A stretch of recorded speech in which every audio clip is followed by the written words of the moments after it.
বুঝবি তো তোর মনের ভিতরে কি চলতেছে। ঠেকাতে পারবি তুই? মগের মূল্য মগের মূল্য কি? মেয়ের মতের বিরুদ্ধে যাওয়া যাবে না। তোমরা কারা? তোমরা কি আমার আপন মানুষ?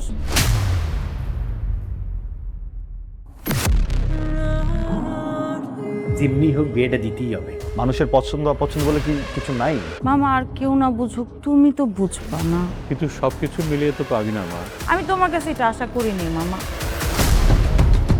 আব্বা, নাফিজা তোমাকে অনেক বিশ্বাস করে। তোর কিন্তু বেশি ঢং বাড়ছে, এত ঢং কিন্তু ভালো না।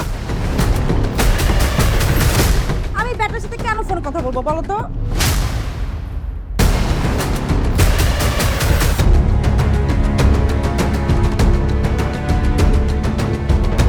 আমার তো আর কিছু থাকলো না তানভীর। আমাদের যদি আপত্তি না থাকে আগামী শুক্রবার ওরা আসবে। আর আমার তো মনে হয় নাফিজার ছেলেই পছন্দ হয়। আমার মনে হয় তোমার মায়ের কোনো ছেলের সাথে পিরিত আছে, ভাগছে মনে হয়।